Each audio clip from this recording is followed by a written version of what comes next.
अस्सलामुअलैकुम। Good morning. मैं हूँ इशालत और मैं हूँ मोहम्मद जुनैद हलीम। आपको जुम्मतुल मुबारक की बहुत बहुत मुबारक हो। और जिस तरह से आप जानते हैं कि वीकेंड का आगाज़ भी हो जाता है, तो वीकेंड की तैयारियां भी शुरू हो जाती हैं, साथ में मौसम भी सुहाना हो तो फिर उसका मज़ा और भी दुबाला हो जाता है। और इससे पहले कि हम अपने टॉपिक्स की तरफ जाएँ, जुम्मे के हवाले से खूबसूरत बात जो आपके साथ मैं शेयर करना चाहूँगा कि जुम्मा वैसे भी दिनों का सरदार तो है, इसे कहा जाता है, लेकिन आज के रोज़ दुरूद शरीफ का वर्द कसरत से किया कीजिए, क्योंकि आज के दिन जो आप दुरूद पढ़ते हैं वो नबी पाक हज़रत मोहम्मद मुस्तफ़ा सल्लल्लाहु अलैहि वसल्लम खुद सुनते हैं, तो इसकी जो अफजलियत है उसमें बहुत ज़्यादा बढ़ जाती है। तो कुछ बात हो जाए मौसम की आगाज़ में, क्योंकि मौसम जो है तूल अर्ज़ में वो बड़ा संगीन मौसम जो है उसने लपेट लिया पूरे पाकिस्तान। सनसनी फैला दी है मौसम ने। सिंध की साहिली पट्टी के पास जी साइक्लोन तूफान का खदशा जाहिर किया जा रहा है, इसलिए जुनैद कह रहे हैं कि मौसम ने अपने इस वक्त तेवर जो है वो बदल लिए हैं। समंदरी तूफान हवा के शदीद कम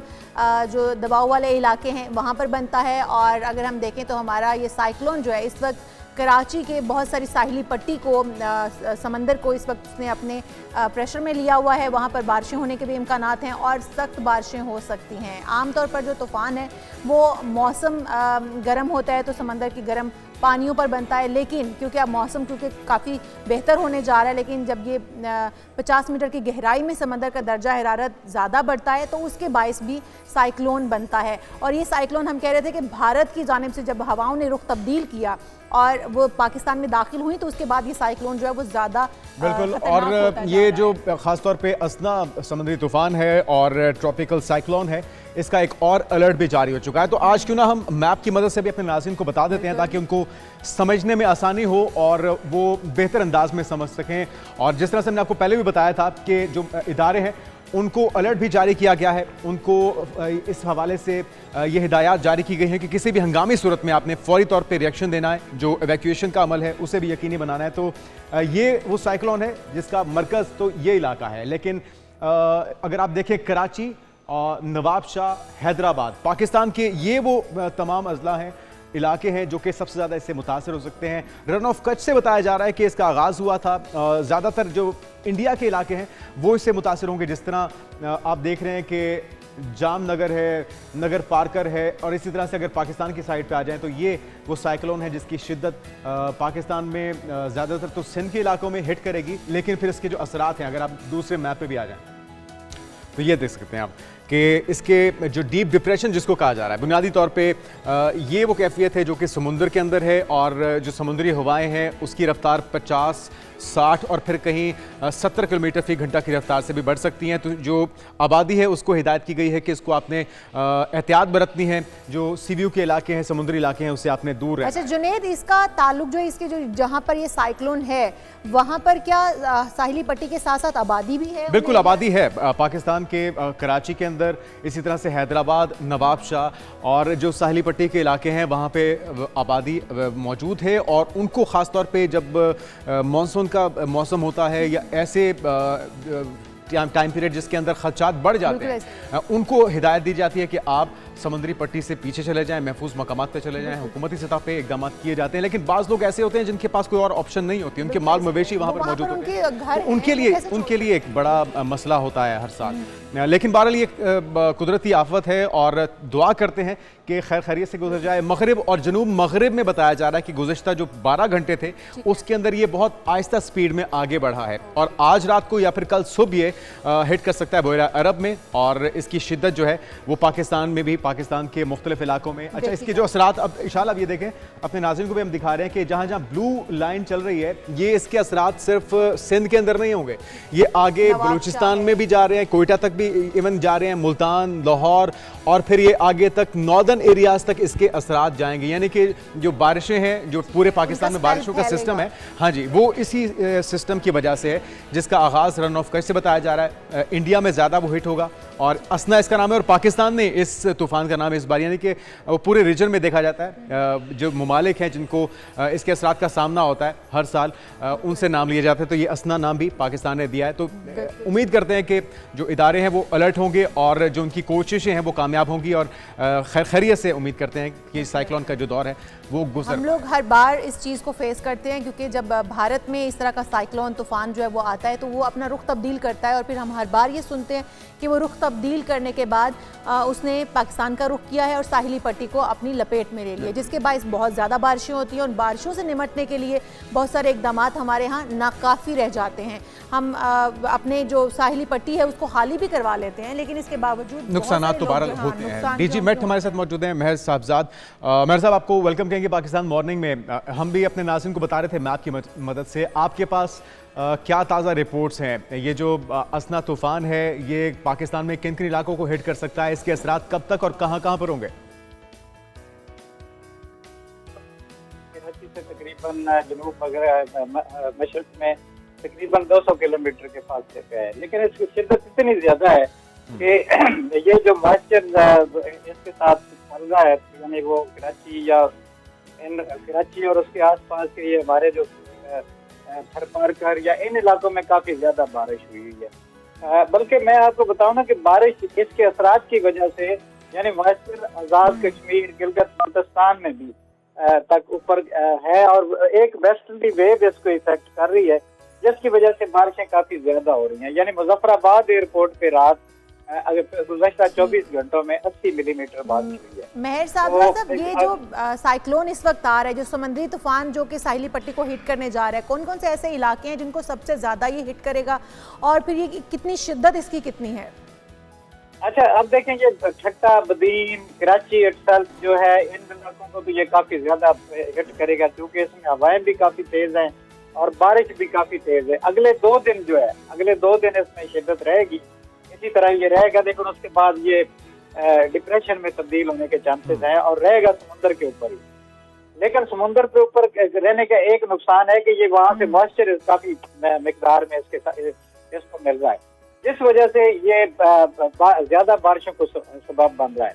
और ये जब आगे मूव करेगा टुवर्ड्स कराची के नीचे जाता हुआ साउथ वेस्ट में, तो फर्दर ये बलूचिस्तान के कुछ इलाके हैं, यानी जो साहिल के साथ साथ है, फसनी, जिवानी, ग्वादर और मारा, इनको भी ये काफी ये हिट करेगा। वहाँ पे भी नदी नाले जो है हमारे बलूचिस्तान के, उनमें भी तगयानी आ सकती है और उनमें ज्यादा नुकसान होता है। मेरे साहब, 250 किलोमीटर लगभग इसकी दूरी है अभी तक कराची से, तो कब तक तवक्को है इसके कराची से टकराने की, और क्या क्या असरात हो सकते हैं, और तैयारी कैसी देख रहे हैं इदारों की आप? कोऑर्डिनेशन कैसे?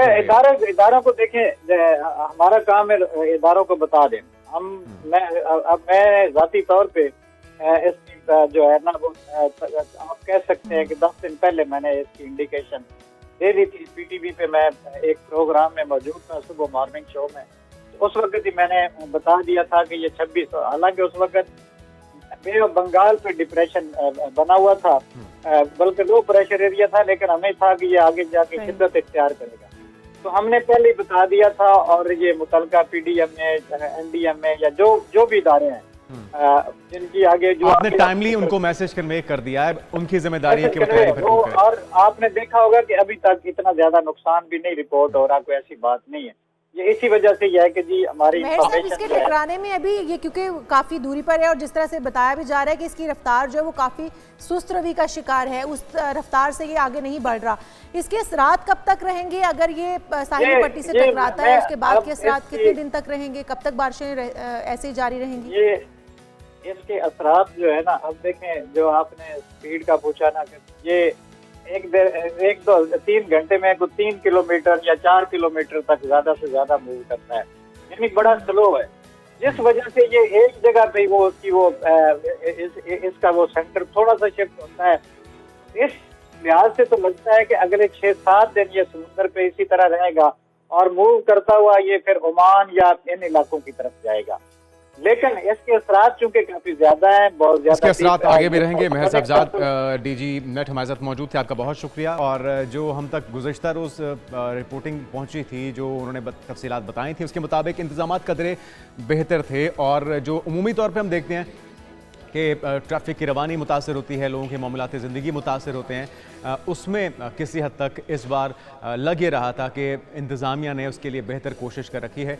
और उम्मीद करते हैं कि जिस लेवल का ये अलर्ट है, जिस लेवल का ये साइक्लोन है, जिसके ख़दशात मौजूद हैं, जिसके लिए जो महकमा मौसमियात है उनका ये कहना है कि हमने वक्त से बहुत पहले मुतल्लिका इदारों को अलर्ट जारी कर दिया था। अब ज़िम्मेदारी उनकी है कि उसके लिए वो बर वक्त इक़दामात करें, और वो सारे इक़दामात चाहे वो आबादियों को जो साहिली पट्टी पे मौजूद हैं महफूज मकामात पे मुंतकिल करना हो, या फिर मामलात ज़िंदगी को चलाते रहने के लिए इंतज़ामात करने हों, जो ज़िंदगी का पहिया है वो चलाए रखने के लिए जो इंतज़ामात करने हैं, ये इंतज़ामिया की काम है और NDMA का काम है, जो मुतल्लिका इदारे हैं ये उनका काम है।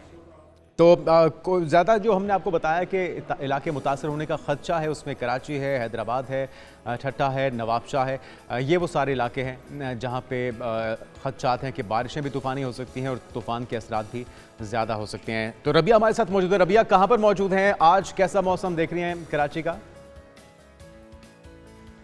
जी बिल्कुल, इस वक्त मैं शारे फैसल पर मौजूद हूँ और कराची के मौसम की अगर बात करें तो सुबह से ही शहर के मुख्तलिफ में हल्के और गहरे बादलों का राज है। सूरज की आंख पर चोली का सिलसिला भी जारी है और सुबह सवेरे भी शहर के मुख्तलिफ इलाकों में हल्की धूप जो है वो निकली है। इस वक्त शारे फैसल पर मौजूद हूँ और जो है वो मौसम कराची का बेहतर है। हवा की रफ्तार में थोड़ी सी तेज़ी आई है और कहा यह जा रहा है कि तकरीबन जनूब मगरिब की सिमत से 23 से 25 किलोमीटर फी घंटा की रफ्तार से हवाएं चल रही हैं और जू समुद्री तूफान जो है वो मुमकिन जब उसमें तब्दील होगा तो उसके बाद जो है वो हवा की रफ्तार में मजीद तेजी का इम्कान है और हवा की रफ्तार जो है वो तकरीबन 50 किलोमीटर फी घंटा से जायद हो सकती है। रबिया, ये भी बताइएगा क्योंकि साहिली पट्टी के इतराफ में घर मौजूद है माहीगीरों के, वहाँ पर जो काम करने वाले लोग हैं, माहीगीर हैं, उनके घर हैं, वो रहते हैं, उनको वैक्यूएट कर लिया गया है, वो इलाके खाली करवा लिए गए हैं मुकम्मल तौर पर?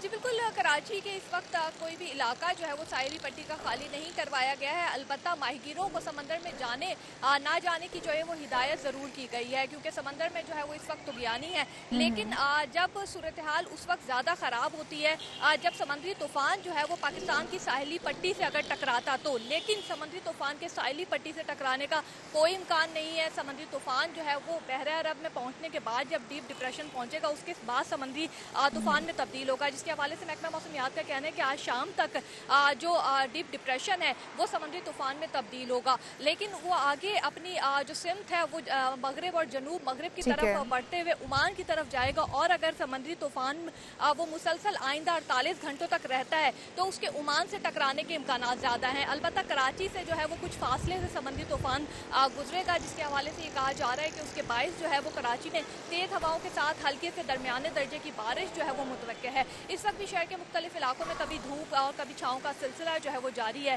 सुबह सवेरे बूंदाबांदी भी देखी गई, लेकिन हवा की रफ्तार तेज होने के बायस जो है वो ना सिर्फ साहिली पट्टी पर बल्कि शहर के मुख्तलिफ इलाकों में भी क्योंकि ये तूफान कुछ फासले से गुजरेगा, इसलिए कराची को ज़्यादा नुकसान पहुँचने का खदशा नहीं है। लेकिन बहरहाल इम्कानात तो हैं, इसलिए जो हिफाजती इकदाम हैं वो मुकम्मल कर लिए गए हैं। से अभी बता रही हैं रबिया कि अभी साहिली पट्टी को उस तरह से खाली नहीं करवाया गया है। जी हाँ, उसके लिए तैयारियां पूरी हैं और उम्मीद करते हैं कि नुकसान कम होगा, और क्योंकि जो इंतज़ामिया उसकी तैयारी बताया जा रहा है कि पूरी तरह से है। कुछ बात होगी इंटरनेट के तातुल की, और अब एक और ख़तरे की घंटी बजा दी है PTA ने। उनका ये कहना है कि अक्टूबर के अवाइल तक ये मसला मज़ीद तूल पकड़ सकता है। तो बुरी खबर है इंटरनेट सार्फिन के लिए। वजूहात क्या हैं, कितना नुकसान हो सकता है, क्या क्या इसके अंदर हल तजवीज़ किया जा रहा है, इस पर मज़ीद बात होगी एक ब्रेक के बाद। आप हमारे साथ रहिएगा। एक बार फिर से आपको प्रोग्राम में खुशामदीद कहेंगे। नाज़रीन, टेक्नोलॉजी के दौर में हम कहाँ पर खड़े हैं, इंटरनेट होने पर ना होने पर हम जो राब्ता दुनिया से मुनक़ता हो जाता है हमारा, और हम इस वक्त मुझे लगता है कि हम कहीं चांद पर रहते हैं क्योंकि हमें इंटरनेट अवेलेबल नहीं है। अगर है भी अवेलेबल तो उसका इतना सुस्त रवि से आना और फिर चले जाना। समटाइम आपको एक चीज़ सेंड करते हुए घंटों जो है वो आपने सर्व कर देते हैं, लेकिन इसके बावजूद आप कम्युनिकेट नहीं कर पाते, वो चीज़ आप सेंड नहीं कर पाते। उसकी वजूहात जो हैं वो तो बहुत क्रिटिकल होती जा रही हैं और नुकसानात के हवाले से हम आपको गाहे बगाए बताते रहते हैं। लेकिन PTA की तरफ से, पाकिस्तान टेलीकम्युनिकेशन अथॉरिटी की तरफ से जो ताज़ा एक ख़बर दी गई है, उनका कहना है कि 2 लाइंस बुनियादी तौर पे जो ज़ेर समुंदर हैं उनमें ख़राबी पैदा हुई है। उसमें से एक लाइन जो है अक्टूबर के अवाइल तक ठीक होने की जो तवक्को है वो की जा सकती है, लेकिन हतमी तौर पे कोई डेट नहीं बताई गई।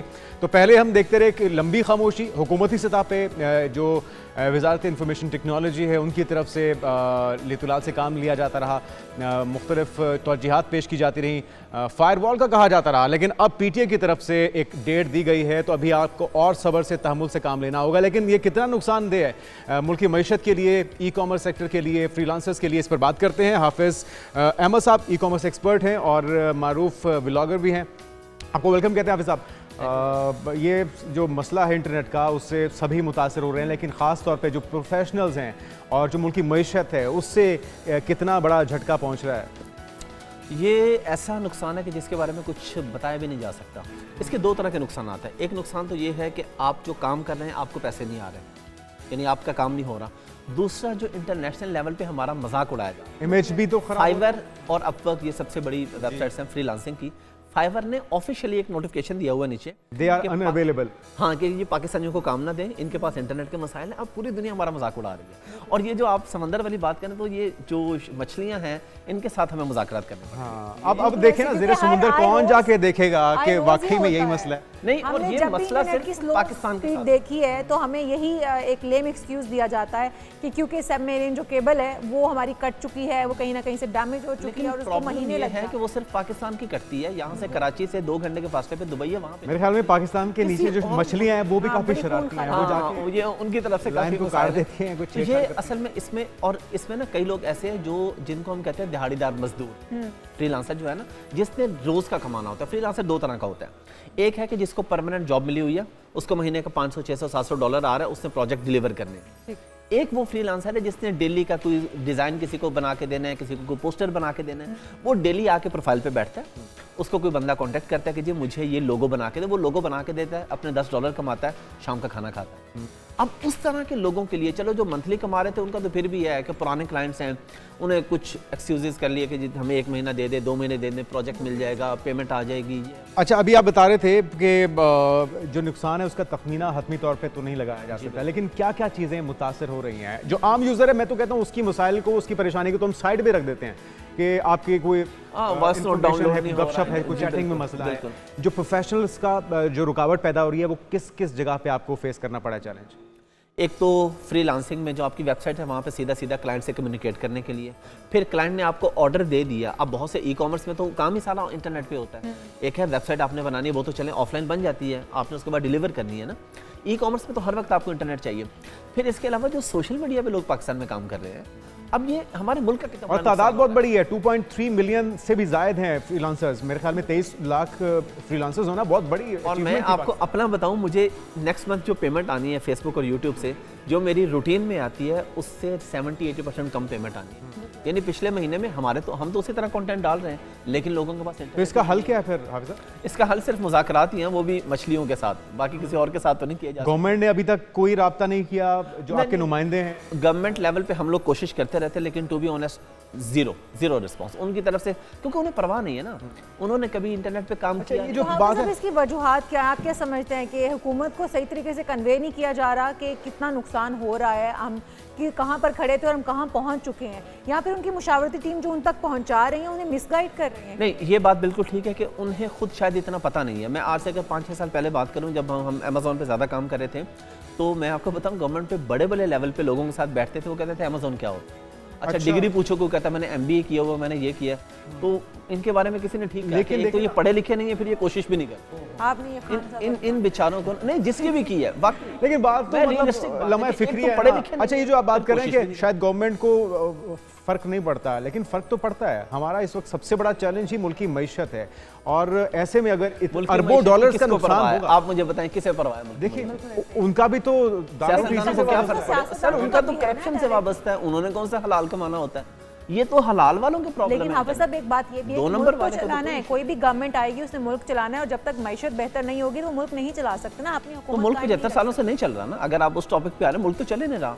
जो भी हुक्मरान आते हैं उन्होंने अपनी जेब भरनी, उनकी जेब भरी जा रही है। आप लोगों की तरफ से कोई कोशिश की गई है हुकूमती सतह पर ये सारी चीज़ें पहुंचाने की? और पिछले दिनों कॉन्फ्रेंस की है हमारे बहुत सारे दोस्तों ने जो सॉफ्टवेयर इंडस्ट्री के हैं, जाते रहते हैं उनके पास, मिलते रहते, करते रहते, लेकिन वो कहता है जी सबमरीन में इशू हो गया, ये हो गया। अब इसका हम क्या करें? तो फ्रीलांसर्स भी जब तक एहतजाज की कॉल नहीं देंगे या बाहर सड़कों पर नहीं निकलेंगे, आपको लगता है कि तब तक नहीं, फ्रीलांसर ये नहीं करेगा। फ्रीलांसर जो कर रहा है, जो मैं आपको बता दूं, बहुत से लोग बाहर मूव कर जाएगा यहाँ से। वो सिंपली मूव करेगा। दुबई आपको वीज़ा देता है, मलेशिया आपको वीज़ा देता है, फ्रीलांसर वीज़ा। वो कहता है आप जितने भी पैसे कमा रहे हो बस हमारे कंट्री में लैंड करवाओ, फ्रीलांसिंग की इनकम जो डॉलर्स में है, कोई टैक्स नहीं देना, कुछ नहीं करना, वीज़ा लो, यहाँ पे लो। आप ज़ाती तौर पे खुद भी इस बारे में सोच विचार कर रहे हैं? मेरा भी सेटअप है बाहर, दुबई में है मेरा। अच्छा, तो अब मजबूरी में आप क्या करेंगे? तो हाफिज़ साहब, ये तो फिर मज़ीद हम नुकसान की तरफ जाएंगे। हम अपने जो इस तरह के कामयाब लोग हैं, जो अचीवर्स हैं, जो इस तरह से पैसा ला रहे हैं पाकिस्तान के अंदर डॉलर्स की मद में, हम तो उससे भी हाथ धो बैठेंगे क्योंकि हमारे देखिए, इससे पहले हमारा एहतजाज था कुछ अर्सा पहले कि हमें पेपाल ला दें। पेपाल एक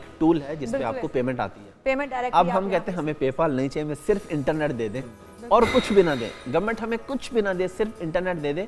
हम अल्हम्दुलिल्लाह खुद भी कमा रहे हैं। पेपाल का इशू तो कोई 2 साल 3 साल पहले उठाया गया था कि हमें यहाँ पर लाना चाहिए ताकि हम डायरेक्ट अपनी अमाउंट जो अपने अकाउंट में ले सकें, हमें वाया किसी के ना लेना पड़े। तो उसके ऊपर तो काम अभी तक नहीं हुआ। अब हमारे वो मुतालबा भी खत्म हो गया। अब हम कहते हैं सिर्फ इंटरनेट मिल जाए ना, तो बहुत से लोग हैं जिनका रोजगार लगा हुआ है, बहुत से लोग मैंने बताया कि डेली बेसिस पे इंटरनेट से पैसे कमा रहे हैं। आपको क्या लगता है अभी जो सबमरीन का कहा जा रहा है कि 2 केबल्स जो हैं वो हमारी 7 में से 2 डैमेज हैं और उनको बहाल करने की कोशिश की जा रही है और तकरीबन जो है वो एक हो जाएगी बेहतर अक्टूबर तक, तो आप समझते हैं कि स्पीड बेहतर हो जाएगी या ये भी एक लॉलीपॉप होगा?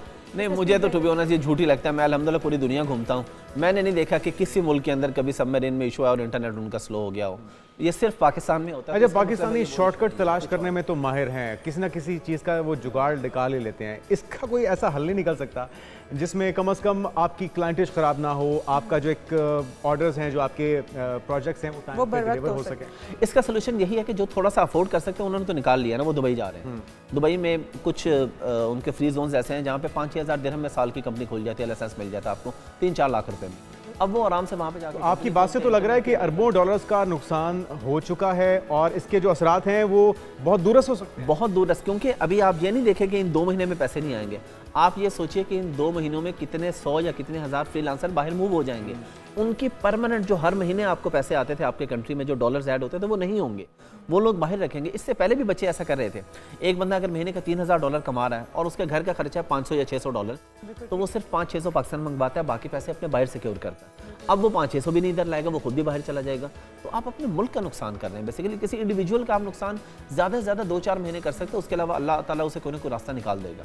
तो जो आपके एम्प्लॉयज़ हैं, जो आपका चल रहा है इंस्टीट्यूट भी, वो लोग बच्चे शिकायत करते हैं, परेशानी का सामना है और इस खास तौर पर इंटरनेट की बंदिश की वजह से उन्हें किन चैलेंजेस का सामना करना? अच्छी खासी परेशानी का सामने, ऊपर से देखिए महंगाई इतनी हो गई है। अब जिन लोगों के जो मैंने आपको बताया, जो डेली बेसिस पे कमाते हैं, वो कहते हैं कि हमने इसमें महीने का बिजली का बिल कहाँ से देंगे। वो जॉब तो नहीं करते, वो तो टोटल इंडिपेंडेंट है इस फ्रीलांसिंग के ऊपर, और अब फ्रीलांसिंग से उन्हें कुछ आ नहीं रहा, इंटरनेट उनके पास अवेलेबल नहीं है। और इंटरनेशनल लेवल पे आप इमेजिन करें ना कि इंटरनेशनल लेवल पे एक इंटरनेशनल वेबसाइट पे लिखा हुआ है कि पाकिस्तानियों को काम नहीं दें इनके। अच्छा, शिजा फातिमा साहबा क्या एक बयान सामने आया था जो न्यूज़ कॉन्फ्रेंस की, उसके अंदर तो वो फायरवॉल का नाम लेने से भी कतरा रही थी, उनसे सहाफ़ियों ने बार बार सवाल भी किए, लेकिन उससे पहले उन्होंने कहा कि दुनिया भर में ऐसा होता है, चाइना में हुआ, जापान में हुआ, दीगर ममालिक में भी फायरवॉल की तनसीब होती है। तो आप लोगों को क्या एतराज़ है? यहाँ पे हम वही कर रहे हैं, फ़िल्टर लगा रहे हैं ताकि जो ममनुआ मवाद है वो नशर ना हो सके। सर, फायरवॉल पे तो हमें कोई एतराज़ ही नहीं, हम कहते हैं इससे डबल लगाएं, इंटरनेट की स्पीड मुतासिर ना हो। नहीं, वो कह रहे हैं कि इंस्टॉलेशन जो उनका उज़र था, ये मेरा पॉइंट ऑफ व्यू नहीं, वो कहते हैं कि जी इसकी इंस्टॉलेशन एक टाइम टेकिंग प्रोसेस है और जब तक ये मुकम्मल नहीं हो जाएगा आपको इस चैलेंज को फेस। तो बाकी मुल्कों में तो ऐसा नहीं होता। हमने बाकी मुल्कों में फायरवॉल होती है, लेकिन उससे उनका बिजनेस और बाकी चीजें, उसमें इंटरनेट में तातुल पैदा नहीं। इंटरनेशनल आपने ट्रैवल्स भी किए हैं, आप कह रहे हैं कि आपका सेटअप भी बाहर है, वहाँ पर भी फायरवॉल हम बात कर वही करें कि हमें यही यूजर पेश किया गया कि दुबई से बड़ी फायरवॉल वहाँ पर व्हाट्सएप कॉल नहीं हो सकती। तो आपको वहाँ पर ये फेस करना पड़ा कि इंटरनेट स्पीड स्लो हो गई है या आपका काम होता? कभी भी नहीं, उन्होंने पाबंदियां लगाई, जैसे व्हाट्सएप कॉल ब्लॉक है दुबई के अंदर। अब व्हाट्सएप कॉल ब्लॉक है, लेकिन बाकी आप जो मर्जी काम करें वो अभी आपके पास स्टूडेंट भी हैं क्योंकि आप इंस्टीट्यूट भी चला रहे हैं इसके लिए, तो इंस्टीट्यूट में जो आपके स्टूडेंट्स हैं उनको अभी भी वो इसके ऊपर हैं कि वो एजुकेशन लें, वो सीखें, क्योंकि अब तो इसका मुझे लगता है कि पाकिस्तान में फ्यूचर खत्म होता जा रहा है। बहुत से लोग इस बात से घबराते हैं, फिर वो कहते हैं कि जी अब क्या फ़ायदा, जब हम अगर हम सीख भी लें तो इंटरनेट ही नहीं होगा तो हम पैसा किधर से कमाएंगे। चलिए उम्मीद करते हैं आबिद साहब कि ये मसला जल्द से जल्द हल हो। अक्टूबर की डेट दी गई है और अक्टूबर भी अब करीब ही 1 महीना और अल्लाह के यहाँ इतना इंतजार किया। आपका बहुत शुक्रिया। हाफिज़ अहमद साहब हमारे साथ मौजूद थे और इंटरनेट की बंदिश की वजह से नाज़रीन अरबों डॉलर का नुकसान हो चुका, लेकिन अभी ये आगाज़ है। जो इसके नताइज हैं वो बहुत दूरस हो सकते हैं। बिल्कुल ऐसे जी। अब हम एक और जो संगीन इशू इस वक्त चल रहा है वो है दहशतगर्दी का। पाकिस्तान के अंदर इस वक्त बड़ी शदीद लहर उठी है। बलूचिस्तान में ताहाल मामूलात ज़िंदगी उसकी वजह से बहाल नहीं हो सके हैं। फ़ज़ा जो है वो सोगवार है और शिदत पसंदों ने हमला करके कई ज़िंदगियों का खात्मा कर दिया है। जवाबी कार्रवाइयाँ भी हुई हैं, उसमें 21 शिदत पसंद हलाक करने का भी दावा किया गया है। 22 हलाकतें जो हैं वो इस वक्त रिकॉर्ड की जा रही हैं। ज़िला मूसा खेल में हुई हैं ये वारदातें और सरकारी हुकाम ने अब तक कलात से 11 अफराद और ज़िला कच्छी के जो इलाका है बुलान उसमें 6 अफराद जो है उनके कत्ल होने की तस्दीक की है। ये वो दहशतगर्द थे जो इन कार्रवाइयों में मुलव्विस थे, जिनके मारे जाने की इतलात जो हैं वो दी जा रही है। लेकिन हुकूमत का मौके बड़ा वाज़ेह है कि ये दहशतगर्द थे। ये किसी बलोची ने पंजाबी को नहीं मारा बल्कि दहशतगर्द ने पाकिस्तानियों को मारा है। तो उनके साथ उसी तरह से निपटा जाएगा। कर्नल रिटायर्ड असद महमूद साहब दिफाई तज़ियाकार हैं, हमारे साथ मौजूद होंगे और हम कोशिश करेंगे कि सियासी जमातों के किसी नुमाइंदे को भी शामिल गुफ्तगू किया जाए। कर्नल साहब आपको वेलकम करेंगे पाकिस्तान मॉर्निंग में। पहले तो ये कि असल वजह क्या है दहशतगर्दी की इस हालिया लहर की? क्या महरूमियाँ हैं तवील जिसकी वजह से हो रहा है? अकबर बुगटी का बदला लिया गया ख़ास तौर पे ये जो कार्रवाई हुई 26 को, और या फिर कोई बैरूनी हाथ है जो कि पाकिस्तान में अमन को तबाह करना चाहता है? बिस्मिल्लाहिर्रहमानिर्रहीम, थैंक यू वेरी मच। देखें, मैं तो इसको लिंक किसी सूरत के अंदर भी अकबर बुगटी की किलिंग के साथ मैं टू बी वेरी ऑनेस्ट मैं नहीं करूँगा। ठीक है, पर बिल्कुल से हट के हमने देखना है बलूचिस्तान के अंदर ये बड़ी सीरियस आप समझते हैं कि ये इस kind of insurgency basically going on. अब तो सिचुएशन आपने खुद ही जब इंट्रोडक्शन थोड़ा सा इसका दिया तो आपने कहा जी कि वो लोग जो कि missing person, and you understand कि इस मिसिंग पर्सनस को जिस तरीके से पूरे पाकिस्तान के अंदर स्पेशली कुछ मीडिया के जो लोग थे और कुछ मीडिया के एंकर्स थे जो उन्होंने इस इशू को उठाने की कोशिश की, तो अब इससे पहले भी यही कुछ होता रहा कि भी पता चला है कि हम मिसिंग पर्सन्स को ढूंढ रहे हैं, तो मिसिंग पर्सन्स जो है वो तो अफगानिस्तान के अंदर बैठे हुए हैं, वो तो मुख्तलिफ तरह के टेररिस्ट कैंप्स के अंदर मौजूद हैं। और अब तो कल का जो परसों का जो वाकया हुआ है उसके अंदर तो मैं समझता हूँ कि सारी सिचुएशन एक लिहाज से क्लियर हो गई है कि भाई where are the missing persons in a way. अब देखे ना, आप यहाँ पे रह रहे हैं, मैं यहाँ पे रह रहा हूँ, मैं हजारों लोगों को जानता हूँ, उनमें से तो कोई मिसिंग नहीं हुआ, किसी का कोई इशू नहीं है। लेकिन कर्नल साहब इस मिसिंग पर्सन के इशू को एड्रेस करना भी तो रियासत का काम है। और चलें कुछ ही सही जनवन केसेस होंगे, बाकी फरारी होंगे या मुख्तलिफ तंजीमों का हिस्सा होंगे, दहशतगर्दी में मुलविस होंगे, लेकिन उसका फ़ायदा उठा के उसकी आड़ में जो एक आप उनको बेनिफिट ऑफ डाउट दे रहे हैं, तो रियासत का काम नहीं है कि उन सारों को फैसिलिटेट किया जाए, उनकी महरूमियों को दूर किया जाए और इस मसले का कोई मुस्तकिल हल हो? There you are. मैं ये समझता हूँ कि अनफॉर्चुनेटली अब ये आप नहीं कह सकते जी कि नहीं बलूचिस्तान के ऊपर कोई फोकस नहीं था, बलूचिस्तान के ऊपर कोई काम नहीं हुआ, बलूचिस्तान के ऊपर अगर फेडरल गवर्नमेंट थी तो नहीं उसने फंडिंग किसी तरीके से नहीं की। और ये भी कोई नहीं कह सकता कि नहीं बलूचिस्तान के ऊपर जो है वो कोई बाहर के लोग आके बेसिकली वहाँ पे गवर्नर्स के अंदर ये गवर्नर्स की बात करते हैं या सीएम की बात करते हैं कि जी बाहर के लोग आके, मतलब बाहर से मतलब कि जी दूसरे प्रोविंसेस के लोग आके जो है उन्होंने रूल किया, नॉट एट ऑल। आप ये ज़रूर कह सकते हैं कि Balochistan is being ruled by those people जो कि जिनका ताल्लुक भी बलूचिस्तान से आता है। तो सर्टली एक ये तो आप कह सकते हैं कि हाँ वहाँ पे एक रूलिंग एलीट है, वहाँ पे एक सरदारी सिस्टम है जिसने हर चीज़ को बड़ी स्ट्रांगली एक ग्रिप के अंदर लिया हुआ है। बलूचिस्तान को किसी सूरत भी आप इग्नोर नहीं कर सकते। तो और सर्टली जब से ये सी पैक की बात हुई है, वहाँ पे गवादर जब एक लिहाज से आता है तो वहां पर आप ये कह सकते हैं कि इवन आपके जो कुछ पड़ोसी हैं तो उनको भी बड़ी प्रॉब्लम है। अगर सुबायत पसंदी नहीं है ये, तो फिर हम ये समझ सकते हैं कि कोई बैरूनी ताकतें इसमें मुदाखलत कर रही हैं या वो हमारे पाकिस्तान के अमन को सबूताज करने की कोशिश कर रही हैं। बिल्कुल, इसमें किसी तरह का कोई किसी को शक नहीं होना चाहिए। बल्कि सबसे पहले तो ठीक है ना, मुझे तो नाम लेने में कोई हर्ज नहीं है ना। सबसे बड़ी प्रॉब्लम आई वुड से इस रीजन के अंदर अगर देखते हैं तो वो इंडिया को है। इंडिया अपने बारे में ये समझता है कि जी उसको एक रीजनल पावर के तौर पे, सुपर पावर के तौर पे एक्सेप्ट किया जाए। और उसके लिए आप देखें ना, उसने इट्स नॉट ओनली पाकिस्तान को, अगर हम थोड़ा सा साइड पे भी करें, कौन सा उसका पड़ोसी मुल्क है, बांग्लादेश उसकी बिल्कुल लेटेस्ट एग्जांपल है कि इंडिया ने उसको एक लिहाज से, मैं कहता हूं कि कानूनी तक बनाने की हर हद तक कोशिश की है।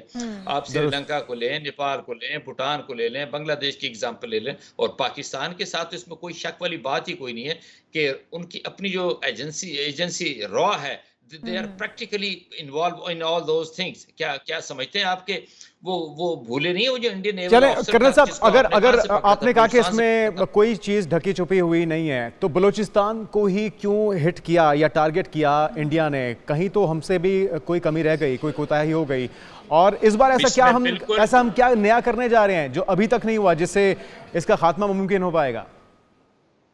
मैं बिलीव करता हूं कि we need to be very very serious. इसको बिल्कुल ऐसा नहीं कर सकते, अच्छा चलो कुछ दिनों के अंदर कुछ सख्ती की, कुछ ऑपरेशंस की और फिर कहती कि नहीं अच्छा ठीक है अब चीजें ठीक हो जाएंगी। No, not at all.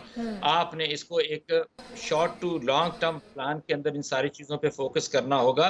इस दहशतगर्दी को, टू बी वेरी ऑनेस्ट, बिल्कुल उसको आपने राउट आउट जड़ से एक लिहाज से जब तक नहीं करेंगे, और उसके मुख्तलिफ सारे एक्शंस आते हैं। पहली बात तो ये आती है कि जो आपकी वहाँ की बलूचिस्तान असेंबली है, वहाँ की जो गवर्नमेंट है, वहाँ के जो गवर्नर्स है, those people are going to be very very serious. वहाँ की जो पुलिस की अगर हम बात करते हैं, आप वहाँ पर एफसी वहाँ पर मौजूद है, लेवीज वहाँ पर मौजूद है। लेवीज को जनरली तो आप कह सकते हैं कि ठीक है वो तो कर्नल साहब, हम अपनी सिक्योरिटी फोर्सेस की बात कर लें, हम अपनी हुकूमत की बात कर लें, पुलिस फोर्स की बात कर लें, हम किसी भी फोर्स की बात करते हैं ना, तो दिफाई निज़ाम की बात कर लें, किसी भी सूरत हम भारत से कम नहीं है, या किसी दूसरे मुल्क के साथ अगर हम कंपैरिजन करने बैठ जाएं तो हम कम नहीं है। लेकिन इसके बावजूद जब हम देखते हैं दहशतगर्दी की एक लंबी लहर उठती है और इतना नुकसान हो जाने के बाद, इतनी जानें गंवाने के बाद, फिर हम सोचते हैं कब एक नया ऑपरेशन शुरू किया जाएगा। क्या समझते हैं कहाँ पर कमी है? क्योंकि कम्युनिकेशन गैप है हमारी तमाम फोर्सेस के अंदर दरमियान और हुकूमत के दरमियान। किस वजह से दहशतगर्दी को इतनी हवा मिल जाती है? अच्छा, इसकी मैं एक आपसे बड़ी एक क्रूड एग्जांपल दूंगा। यहाँ पर पाकिस्तान पूरे के अंदर ये कॉन्सेप्ट है कि भाई अगर कोई टेररिज्म चल रहा है तो उसको सिर्फ जो है वो पाकिस्तान आर्मी को छोड़ दिया जी कि उन्होंने ख़त्म करना है, और ये बाकी जितनी फोर्सेस हैं, अगर आप देखें ना, पूरी पुलिस को आप देखें और पाकिस्तान की और उसका बजट देखें, it is just few 100 billion short of actually आर्मीज budget. तो सबसे पहली मैं तो तमाम फोर्सेस की बात कर रही हूँ, तमाम इदारों की बात कर रही हूँ, साथ में हुकूमत को भी शामिल कर रही हूँ।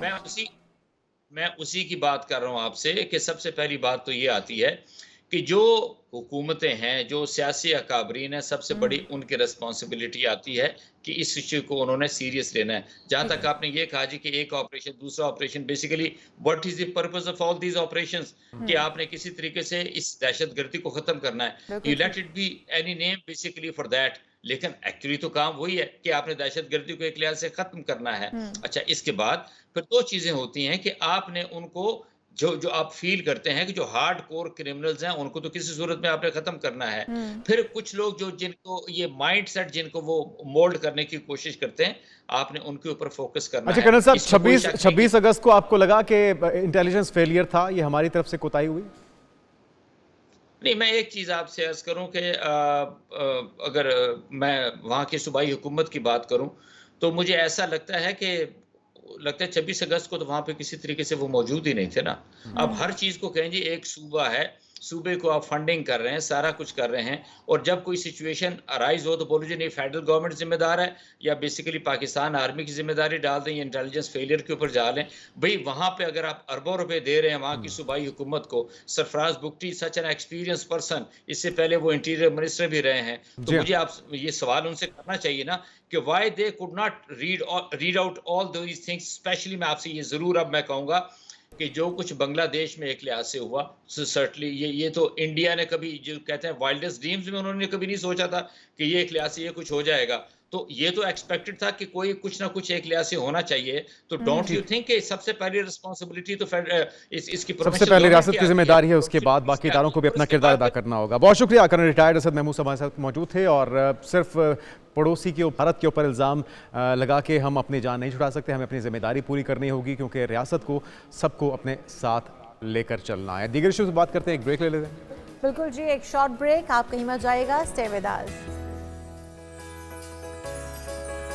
नाज़रीन वेलकम बैक। और कुछ बात हो जाए अवाम दोस्त पॉलिसीज़ की। पीपल्स पार्टी की तरफ से आपको याद होगा जब पंजाब ने इंट्रोड्यूस करवाई थी बिजली के बिलों में कमी लाने की स्कीम, जिसमें 45 अरब रुपए का रिलीफ दिया जाना था, लेकिन उसमें एक शर्त रख दी गई थी कि 201 से 500 यूनिट जो इस्तेमाल करेगा 2 महीने के लिए अगस्त और सितंबर में उसके बिल में 14 रुपए फी यूनिट की कमी की जाएगी, जिस पे बड़ी लेदे हुई। और फिर अब हम देख रहे हैं कि एक अच्छा इकदाम है, काबिल तहसीन इकदाम है, जहां पे हम हुकूमती इकदाम या बैड गवर्नेंस की बदतारीफी करते हैं, उन्हें मुर्द इल्ज़ाम ठहराते हैं। जहां पे अच्छे इकदाम होते हैं उसकी तारीफ और उसकी एक्नॉलेजमेंट बहुत ज़रूरी होती है। तो पीपल्स पार्टी ने एक ज़बरदस्त मनसूबा इंट्रोड्यूस करवाया है। 2 लाख खानदानों को सोलर सिस्टम देने की तकरीब हुई है गुज़िश्ता रोज़, और चेयरमैन पीपल्स पार्टी बिलावल भुट्टो ने home solar system switch on ऑन करके इस तकरीब का आगाज़ किया। और उनका ये कहना था कि पीपल्स पार्टी अपने मंशूर के मुताबिक सिंध के अवास्ती बिजली की फराहमी के मंसूबे पर काम शुरू कर चुकी है। हाँ जी, मिडिल क्लास तबके की मुश्किलात का अंदाज़ा उन्होंने कहा कि हमें है, और इसी वजह से हम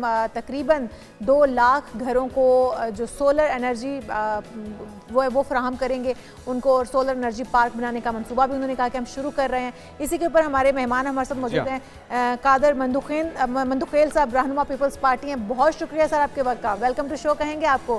कादर साहब, ये जो हम पॉलिसी देख रहे हैं, वैसे तो ये अवाम दोस्त पॉलिसी है, लेकिन 2 लाख, क्या समझते हैं कि करोड़ों की आबादी वाला ये शहर है कराची, 2 लाख लोगों को सोलर पावर सिस्टम आप देने जा रहे हैं, एनर्जी सिस्टम देने जा रहे हैं, बाकी लोग नाला नहीं हो जाएंगे?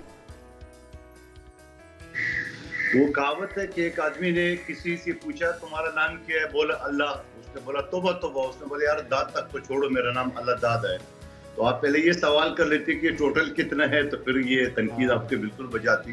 इसलिए आपको ज़हमत दी है, बताइए ना। ये टोटल 26 लाख घरानों के लिए है। अगर आपको याद होगा पिछले बजट के बाद पीपल्स पार्टी ने ऐलान किया है, ये पहला फेज है जो 2 लाख है, और 2 लाख भी नहीं है बल्कि ये 5 लाख है। ठीक है। के साथ साथ 2-3 महीने के अंदर 5 लाख मजीद लोगों को सोलर दी जाएंगे। टोटल 26 लाख घरानों को दिए जाएंगे, जिसके लिए 25 अरब रुपए पहले से मुख्तस किए हुए हुकूमत। और बहुत अच्छा इकदाम है। हमने तो आगाज में ही कहा कादिर साहब, ये बहुत अच्छा इकदाम है, काबिल सताइश है, और ये चलते रहना चाहिए, इसको और वसी करना चाहिए, बल्कि पूरे पाकिस्तान में होना चाहिए। अच्छा, कितने पावर का ये सोलर सिस्टम है, कितने केवी का, और क्या तरीक़ेकार क्या होगा इसमें अप्लाई करने के लिए, कौन कौन इसके ऊपर पूरा उतरेगा? अच्छा, ये तो जो उस पे इन्वर्टर के साथ और 2 बल्ब के साथ, और ये साथ साथ जो बैटरी है, छोटा सा घराने के लिए ये समझ लो कि 1 से लेके 200 यूनिट तक जो है ना वो उनसे फायदा हासिल कर सकेंगे, पहला फेज।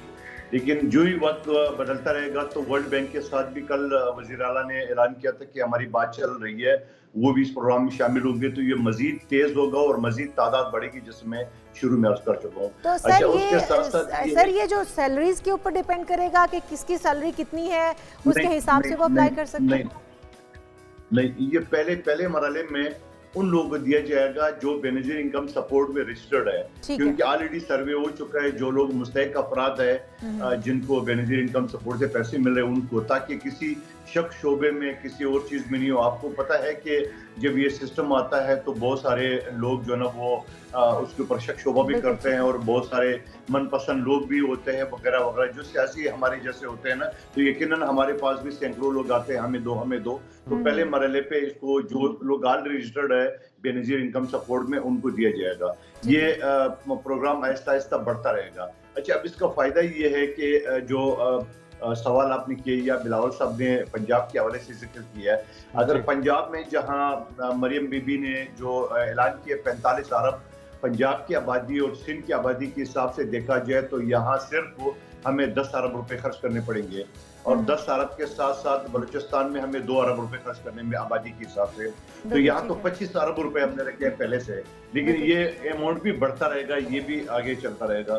तो कहने का मकसद है कि ये भी एक सवाल है, ये भी एक तनकीद आ रही है कि मिसाल के तौर पे आप दोनों में एक जो है ना वो बिजली के नर्ख बढ़ा दे, दोनों सब्सिडी दे, तो यकीनन आवाम के ज़हन में ये सवाल पैदा होगा कि ये दोनों एक साथ है, किसको बेवकूफ बना रहा है। तो मेरा सवाल, मेरा मतलब कहने का ये है कि शहबाज शरीफ साहब ने जो इसके अपने बेटे और इनके दोस्तों की IPPs है उनकी रेट बढ़ा दी है, और मरियम बीबी जो उनकी भतीजी है, उन्हें 45 अरब सब्सिडी, वो भी। लेकिन अब हुकूमत के अंदर इत्तेहादी भी तो हैं, बेहतर तो यही होता कि इसको पूरे पाकिस्तान के लिए इंट्रोड्यूस करवाया जाता। तो आपके प्लान में अभी सिर्फ सिंध है या दीगर सूबों के जो बेनज़ीर इनकम सपोर्ट प्रोग्राम के अंदर शरीक लोग हैं उन्हें वो भी मुस्तफ़ीद हो पाएंगे इससे? अगर आपने बिलावल साहब की कल स्पीच आपने सुनी हो तो उसमें ये क्लियर कट कहा कि वज़ीर आला को मैं हिदायत देता हूँ कि ये वफाकी हुकूमत के साथ बैठ जाए और अगर वफाकी सतह पे इस तरह कोई स्कीम लाया जाता है जहाँ 2 महीने की बजाय पूरे साल में आवाम को फायदा हो तो बाढ़ में जाए। उसने लफ्ज़ इस्तेमाल किए कि हमारा सोलर सिस्टम, तो यकीनन हमारी हुकूमत सिंध और बलूचिस्तान में हम उन्हीं की बात करेंगे। वफाक में तो हम यकीनन इसकी सपोर्टर तो है, मगर वफाक में हम एहतियाती नहीं है जिसको काबीना या वजीर या जो मैनेजमेंट में या जो फैसले करने में शामिल होते हैं वो तो हम है ही नहीं है। तो हम अभी 2 सूबों की यानी पहले हमने शुरुआत सिंध से की और बलूचिस्तान में पहले से हमने 28,000 जो जमींदार है उनको। और अच्छा, ये आप लगभग कादिर साहब आप बता रहे थे कि 26 लाख लगभग का ये मंसूबा है, 26 लाख सिस्टम आप देंगे, तो ये पाए तकमील तक कब तक पहुंचेगा, मुकम्मल कब तक? पहला फेज कब से शुरू हो जाएगा इसका? ये पहला फेज तो कल से शुरू हो गया ना, कल तो बकायदा प्रॉपरली लोगों को सोलर सिस्टम हवाले कर दिए, जैसे सिंबॉलिक तख्ती भी आपने देखी होगी, तो कल से हवाले कर दिया। लेकिन कल के 2 लाख तो ये कल शुरू हो गया जो कि कुछ दिनों में ये तकसीम किया जाएगा और फिर उसके साथ साथ आइंदा 2-3 महीने में 5 लाख लोगों को मजीद जो है ना वो दिया जाएगा और इस तरह ये सिस्टम बढ़ता रहेगा। मैंने अर्ज किया ना कि टोटल हमारे पास जो ऐलान किया सिंध हुकूमत ने, पीपल्स पार्टी ने, वो 26 लाख घरानों का है, तो उससे बढ़ भी सकता है। 26 लाख घरानों को दे रहे हैं, तो ये रफ्ता रफ्ता इसके ऊपर काम होगा। आपको पता है कि एक दिन में ये सिलसिला या 1-2 महीने। और ऐसी कोई कंपनी भी आपने तफवीज़ की है जो इंस्टॉलेशन भी करवा के दे, क्योंकि जो गरीब घराने यकीनी तौर पे इंस्टॉलेशन भी उनके लिए एक बड़ा चैलेंज होगा? नहीं, मेरे ख्याल में उसके लिए इतना बड़ा इशू नहीं है। अगर आप 1-2 प्लेट लगाते हैं, बहुत सारी आपने भी आस पड़ोस में देखे होंगे लोगों ने, उसके लिए कोई ज्यादा लंबा चौड़ा हिसाब नहीं होता है। तख्ती लगाता है और नीचे तार होता है, वो आम जो मोहल्ले का इलेक्ट्रिशियन होता है वो भी हो सकते हैं। तो अब अगर आप बात कर रहे हो कि किसी को कंपनी को, तो वो तो बड़े हाई लेवल की बात होती है। और वो बहुत शुक्रिया कादिर मंदुखेल साहब, बहुत शुक्रिया। एक अच्छा मंसूबा है और उम्मीद करते हैं कि इसको बढ़ाया जाएगा, दीगर सूबे भी इसकी तकलीद करेंगे ताकि ये आने वाले दिनों में पूरे पाकिस्तान में फैलाया जाए। और हम ये बात कर रहे थे इसलिए कि कहीं जो बाकी वोटर्स हैं वो नाराज़ ना हो जाएं। अगर 25 लाख को नवाजा जाएगा, 25 लाख को दिया जाएगा, तो कहीं दूसरे जो हमारे वोटर या सपोर्टर हैं पीपल्स पार्टी के, वो कहीं नाराज़ ना। बिल्कुल। और आज आगे चल के बात होगी मैच पे। आज मैच है, दूसरा टेस्ट है, और जो पहले मैच के अंदर, पहले टेस्ट के अंदर हुआ है, क्या पाकिस्तानी टीम उस शिकस्त के बादल से निकल पाएगी और उस दाग को धो पाएगी? जी हाँ, कुछ तब्दीलियां भी की गई, इस पर बात होगी एक ब्रेक के बाद। Stay with us.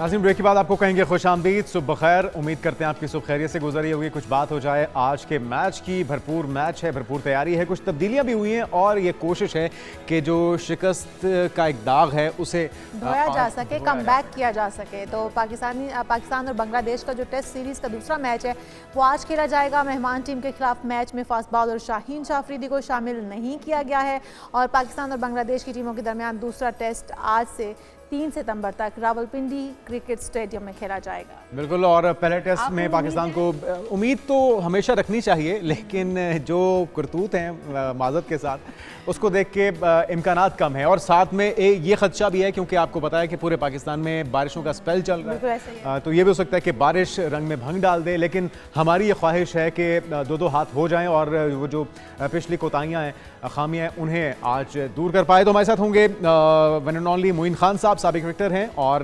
उनको कौन नहीं जानता। तो मोइन साहब, आपको वेलकम कहेंगे पाकिस्तान मॉर्निंग में। आपके वक्त का शुक्रिया। सबसे पहले यही सवाल है कि पाकिस्तानी टीम क्या पहले टेस्ट मैच में शिकस्त के बाद आपको लगता है कि आज एक और खेल पाएगी? जी बिल्कुल, कोई भी मैच हो, पाकिस्तान टीम है, नेशनल टीम है और ये कोई ऐसी आम टीम नहीं, क्लब टीम नहीं है कि एक होकर ना खेले। क्लब टीम भी एक होकर खेलती हैं, यूनिटी होती है तो टीमें जीतती हैं और एक टारगेट होता है इंसान के अंदर जब वो किसी मैच में खेलने जा रहा हो या किसी टूर्नामेंट में खेलने जा रहा हो, तो हर इंडिविजुअल का एक अपना पर्सनल प्लान होता है जो कि अल्टीमेटली टीम प्लान बन जाता है। एक होकर खेलने वाली जो बात है बहुत ही इम्पोर्टेंट बात है। अगर आप नहीं खेलेंगे, आपने देख लिया कि पहले टेस्ट मैच में हमने पहली दफ़ा हम बांग्लादेश से टेस्ट मैच हार गए। तो एक बहुत ही कहना चाहिए कि ऐसी बात है जो कि एक्सेप्टेबल नहीं है इन क्रिकेटिंग फील्ड इन पाकिस्तान। हम सोच भी नहीं सकते कि बांग्लादेश जैसी टीम जो है वो आपको हरा सकती है और आपके ग्राउंड में आके आपकी होम कंडीशन में हरा सकती है। आई थिंक यहाँ पे थोड़ा सा तमाम प्लेयरों को चाहिए थोड़ा सा फाइट बैक करना ज़रूरी है और वो अपनी डिटर्मिनेशन से ही करेगी। पाकिस्तान का फ्लेयर है कि हम बहादुरी से खेलते हैं हमेशा, तो यहाँ पे बहादुरी दिखानी पड़ेगी, आपको एग्रेसिव अप्रोच अपनानी पड़ेगी। जो एग्रेसिवनेस हमने बांग्लादेश की देखी वो आपको करनी चाहिए इस मैच के अंदर to come back in the series. Otherwise मुश्किल हो जाएगा क्योंकि आपके ऊपर नो डाउट बहुत ज़्यादा प्रेशर होगा क्योंकि आप वन डाउन है सीरीज के अंदर। मोइन साहब, जिस तरह आपने कहा भी है कि बंगला टीम से हार जाना बहुत बड़ी कमज़ोरी थी हमारी टीम बहुत अच्छी परफॉर्मेंस हमेशा देती आई और अच्छी टीम, मजबूत टीम है, फिर क्या वजूहात समझते हैं कि टीम परफॉर्म कर नहीं पा रही?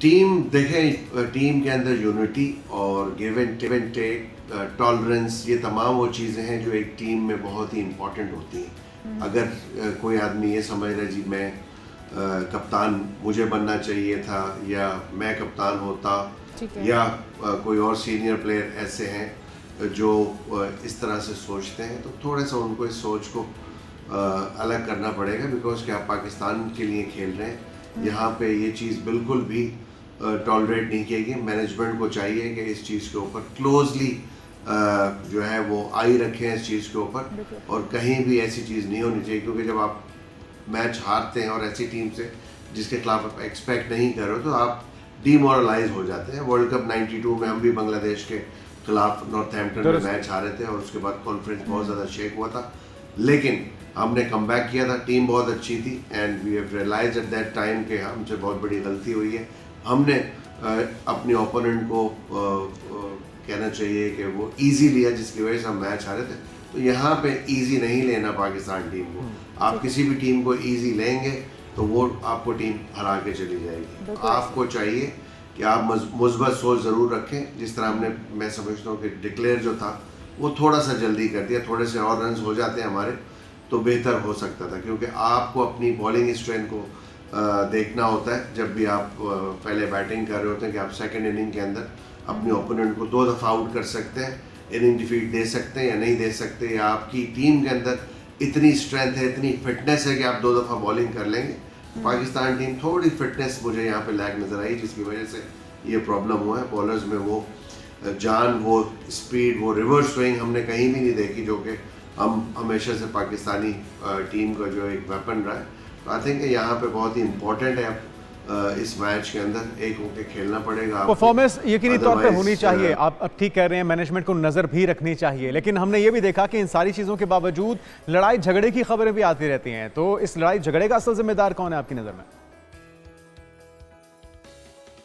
लड़ाई झगड़े चलते रहते हैं, हर टीम में होता है, हर फैमिली में होता है, ये तो ज़िंदगी का हिस्सा है। ये आर्गुमेंट्स होते हैं, हर इंसान की एक डिफरेंट सोच है, बट जब आप टीम में आ जाते हैं, एज ए टीम खेल रहे होते हैं और जब आप बाउंड्री लाइन के अंदर आ जाते हैं तो वहाँ पे वो तमाम चीज़ें साइड हो जाती हैं, बिकॉज कि आपके पास एक टास्क होता है, एक गोल होता है जो आपने अपने मुल्क के लिए अचीव करना होता है। अगर हम इसी तरह इन चीज़ों में या हम इस सोच के साथ ग्राउंड के अंदर जाएंगे तो आपकी जो कॉन्सेंट्रेशन है वो डिस्ट्रैक्ट होती है।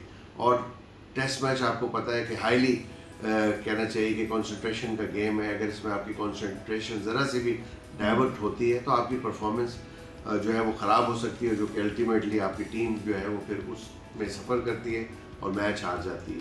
तो ये बहुत इम्पॉर्टेंट होगा कि ये जो अगर कोई इस तरह की चीज़ें थोड़ा सा दिल और दिमाग को बड़ा करना पड़ता है इंसान को, और तभी आप बड़े गोल अचीव कर सकते हैं, अदरवाइज़ आप कभी भी कोई चीज़ अचीव नहीं कर सकते। तो यहाँ इम्पोर्टेंट होगा बिल्कुल इन चीज़ों से बालातर होके टॉलरेंस लेवल को थोड़ा सा इंटरनली टीम को जो है वो देखना पड़ेगा, लड़कों को देखना पड़ेगा। और यहाँ पे मैं समझता हूँ शान की एक बहुत ही इंपॉर्टेंट ड्यूटी है एज ए कैप्टन कि वो अपनी टीम को लेके चले। नेस्ली वो अभी नए कप्तान बने तो थोड़ा सा टाइम उनको भी लगेगा और लोगों को भी ऐसा होता है जब नए कप्तान बनते तो एक्सेप्टेंस जो है ना वो थोड़ी सी लेट होती है, बट कप्तान का रोल यही होना चाहिए कि ऑलवेज अपनी टीम के साथ चिट चैट करते रहें, मोटिवेट करते रहें और उनको अपना बड़ा विजन जो है उसको उसमें कहना चाहिए कि उनको शामिल करें। मोइन साहब, फिर आपके पास क्या तजावीज़ हैं, क्या आपके पास टिप्स हैं बीइंग अ क्रिकेटर, या ऑफिशियल्स को क्या कहना चाहेंगे आप कि क्या करने से अपनी परफॉर्मेंस बेहतर की जा सकती है, टीम की परफॉर्मेंस बेहतर हो सकती है? कारकर्दगी कोई ऐसी हार्ड एंड फास्ट टिप नहीं है, सबको पता है, सब प्रोफेशनल है कि जब आप अपना गोल लेके जाते हैं उसको अचीव करने के लिए जब आप की सिंसेरिटी होती है, डिटर्मिनेशन होती है, तो आपको कोई जो आपका ओपोनेंट है वो आपको फिर बीट नहीं कर सकता। अगर यही सोच तमाम 11 के 11 प्लेयर्स के अंदर आ जाएगी कि जो उसकी ड्यूटी है उसने वो 100% देनी है और 100% डिटर्मिनेशन और कंसंट्रेशन के साथ मैच खेलना है, अपनी जो एबिलिटीज़ है उसको यूटिलाइज करना है मौके की मुनासबत से, क्योंकि हर सेशन में चेंज होता है। तो यकीनन मैं समझता हूँ कि ये बेहतरीन टिप है और इसी में अच्छा मोइन साहब, जाते जाते ये भी बता दीजिए कि हम सभी जानते हैं कि जिम्मेदारियां बहुत हैं चेयरमैन पीसीबी के ऊपर, वजारत दाखिला की एक भारी जिम्मेदारी उन पर आयद है, तो कहीं ज़्यादा जिम्मेदारियों का बोझ होने की वजह से तो मुतासर नहीं हो रही उनकी और टीम की कारकर्दगी? जी, चेयरमैन साहब की बिल्कुल मसरूफियत है क्योंकि पोर्टफोलियोज उनके पास काफ़ी ज़्यादा हैं, तो ये मैं समझता हूँ कि क्रिकेट बोर्ड के चेयरमैन भी एक फुल टाइम जॉब है। आई डोंट नो किस तरह मैनेज कर रहे हैं, मुश्किल होता है, बट होना बहुत ज़्यादा ज़रूरी है। और जब चेयरमैन सीट पे मौजूद नहीं होता या अपनी टीम के साथ मौजूद नहीं होता तो टीम क्रिकेट बोर्ड भी डिस्ट्रैक्ट होता है। तो आई थिंक कि थोड़ा सा ज़रूर रखवी साहब को देखना चाहिए, थोड़ा सा टाइम अगर स्पेयर कर सके तो ज़्यादा करें और अपने साथ या तो फिर टेक्निकल लोगों को, ये टेक्नोक्रेट्स हैं क्रिकेट के, उनको लेके जाएं, उनको अथॉरिटी दें ताकि चीज़ें बेहतर हो सके। और जिस तरह मैंने पहले भी कहा था, एक लॉन्ग टर्म प्लान होना चाहिए और उसकी इम्प्लीमेंटेशन होनी चाहिए इन द ट्रू स्पिरिट। अगर वो नहीं होगी, हम लॉन्ग टर्म प्लान पे नहीं जाएंगे तो ये क्रिकेट इसी तरह हम ऑन एंड ऑफ हारते जीतते रहेंगे। तो मेरा ख्याल है कि नकवी साहब एक विजनरी आदमी हैं, इतने दौड़ भाग संभाली हुई है उन्होंने, तो उनको यकीनन आइडिया होगा इस चीज़ का कि किस तरह लेके चलना है। आई होप ये आने वाला वक्त ज़रूर दुआ कर इंशाल्लाह, इंशाल्लाह हम भी उम्मीद करते हैं, दुआ करते हैं पाकिस्तान टीम की जो मसाइल हैं उसे वो जल्द निकल पाए और कामयाबी के सिलसिले को शुरू हो सके।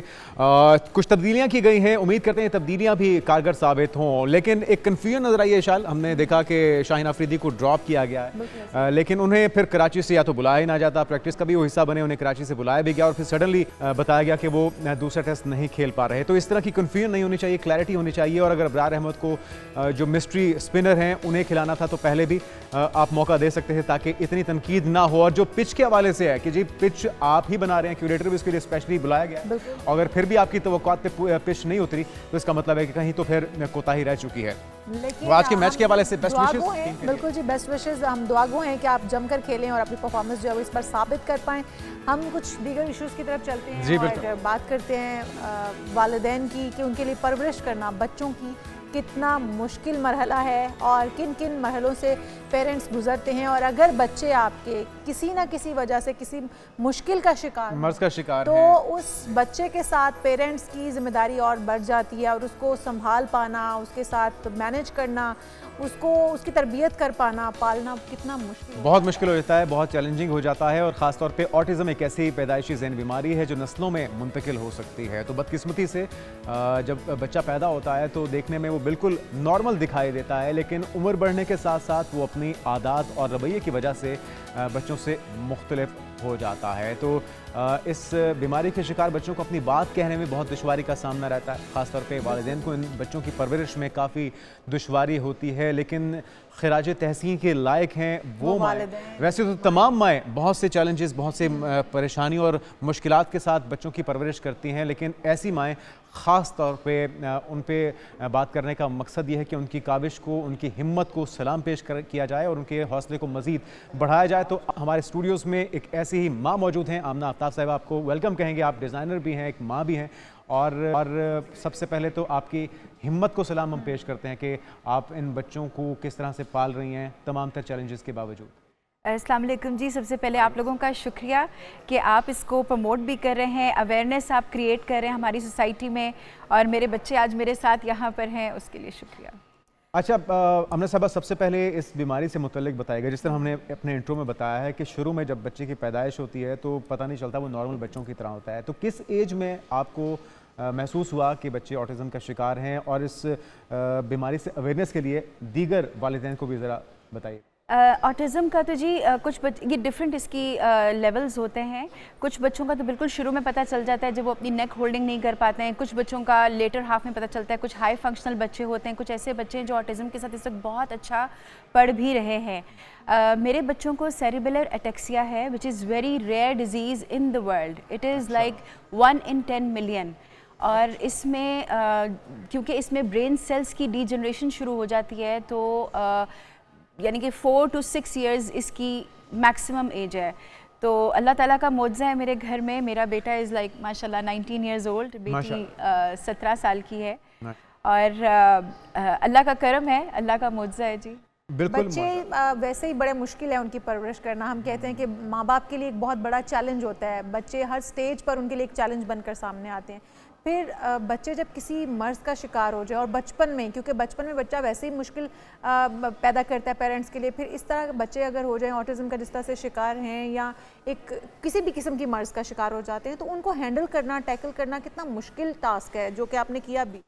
सबसे पहले तो मैं ये बताना चाहूँ, यानी कि कोई भी माँ इमेजिन ही नहीं कर सकती जब वो अपने फैमिली वे में होती है। वो तो उस प्लानिंग में होती है कि जब उसका बच्चा होगा तो वो किस स्कूल में उसको भेजेगी, उसके साथ क्या करेगी। ऐसा बच्चा गोद में आते ही एक तो उसके लिए बहुत बड़ा चैलेंज आ जाता है। उसके बाद हमें ये नहीं पता होता कि किस एज में बच्चा कैसे बिहेव करेगा। हमने सबसे पहले सोसाइटी को फेस करना होता है। अपने डिप्रेशन से तो हम लड़ ही रहे होते हैं, लेकिन सोसाइटी की एक्सेप्टेंस नहीं है। लोगों का रवैया वो है, बेचारे पता नहीं कौन से गुनाह की सज़ा है, ऐसा क्या किया, अल्लाह से माफ़ी मांगा करो।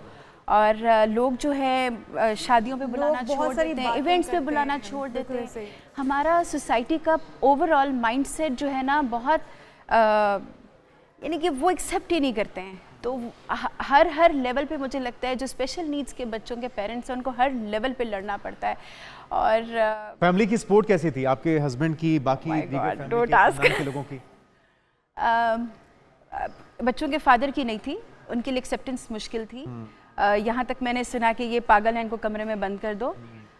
मेरे पेरेंट्स की तरफ से बहुत सपोर्ट थी। I move to Pakistan 8 years back, और मैं असल में एक्सेप्टेंस और अवेयरनेस के लिए मैंने सबसे पहले काम शुरू किया था। इस वक्त एक ऑर्गेनाइजेशन है जिसको मैं हेड कर रही हूँ। अच्छा, माशाल्लाह। और जी, और मैं इस वक्त पंजाब सोशल वेलफेयर के साथ काम कर रही हूँ। उनके 2 इंस्टीट्यूट्स हैं जो हम रन कर रहे हैं। अच्छा। And we are the only organization जो सारी डिसेबिलिटीज़ में काम कर रहे हैं, physically challenged and mentally challenged. उसके अंदर बच्चों की तालीम भी है, रहन सहन भी है, क्या क्या इंतजाम करते हैं वहाँ पे? जो छोटे बच्चों के प्रोजेक्ट है हमारे, उसमें जैसे ऑटिज़म है, डाउन सिंड्रोम है, ADHD है, जो इसमें बच्चे मुब्तला हैं क्योंकि ये वोकेशनल ट्रेनिंग नहीं कर सकते हैं, तो इनको हम इंडिपेंडेंट लाइफ की तरफ लेकर आते हैं।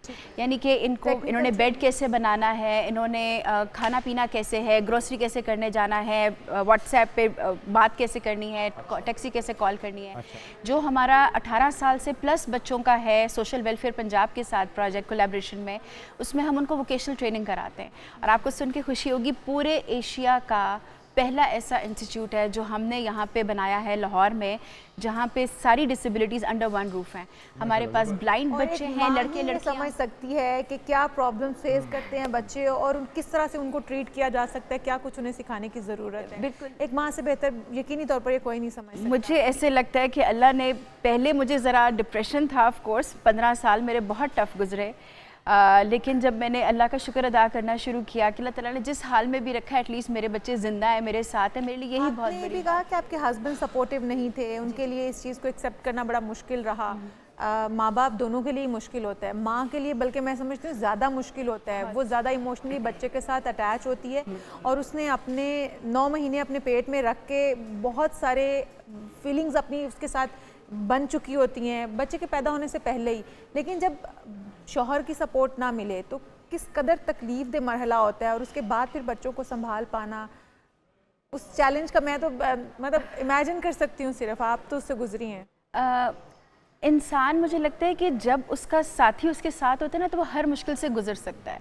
जब आप अकेले हो जाते हैं ना तो अल्फाज नहीं है मुझे ये बताने के लिए कि क्या गुजरती है। अच्छा अमना साहब, आपके हस्बैंड आपके कोई रिलेटिव थे, कज़न थे? नहीं जी, रिलेटिव नहीं थे। रीजंस क्या पता चली बाद में? क्या डॉक्टर से मुशावरत हुई कि जी। पॉसिबिलिटीज क्या क्या हो सकती हैं? मेरे बच्चे केस स्टडी थे किंग अब्दुल अजीज़ यूनिवर्सिटी हॉस्पिटल में सऊदीया में, और हमें वहाँ पे पता चला जो इनकी बच्चों की बीमारी है वो इंजेक्शन की वजह से है, MMR, measles, mumps and rubella. उसमें ये होता है कि इंजेक्शन का रिएक्शन हुआ है? इंजेक्शन में होता है अलाइव बैक्टीरिया, वो बैक्टीरिया जो है ब्रेन में अफेक्ट कर गया बुरे तरीके से, जिसमें डीजनरेशन, वो जो बैक्टीरिया उसने एक्चुअली ब्रेन सेल्स खाने शुरू कर दिए। तो जो ब्रेन सेल्स डैमेज होना शुरू हुए तो ब्रेन बिल्कुल ख़त्म हुआ। और ये प्रेगनेंसी के दौरान हो चुका? नहीं। अच्छा, ये बाद में, आफ्टर द वैक्सीनेशन। ठीक। अच्छा, ये बच्चे माशाल्लाह आपने बताया कि 18 ईयर्स का बेटा है? जी 19 ईयर्स। और नाम क्या है बेटा आपका? ताहा। ताहा, माशाल्लाह। ताहा, तो कैसा गुजर रहा है टाइम मम्मा के साथ? जबरदस्त। और फ्यूचर में क्या प्लानिंग्स हैं, क्या बनना है आपने बड़े होके? पायलट बनना पसंद है, इंजीनियर पसंद है, कार रेसिंग पसंद है, एक्टर बनना है? हीरो कौन सा पसंद है? हीरो बताओ। अच्छा चलें, और बेटी कितने साल की हो गई? वो कह रहा है इसको 2 हीरोज पसंद है। अच्छा, 2 हीरोज पसंद है। कौन से बताओ? एक तो हमारे जुनैद होंगे। मुझे तो रहने ही थी। अच्छा, शाहरुख खान। अच्छा शाहरुख खान, तो बच्चों का तो फेवरेट। और सलमान खान, बिल्कुल जी। शाहरुख और सलमान, मेरे भी यही दोनों फेवरेट हैं। जबरदस्त। और ये तो दिखते भी शाहरुख खान है। आपकी काफी रिजेम्बलेंस है, और क्या बॉडी भी बना रहा है। जबरदस्त, लगता है कि वर्कआउट ठीक ठाक करते हैं आप।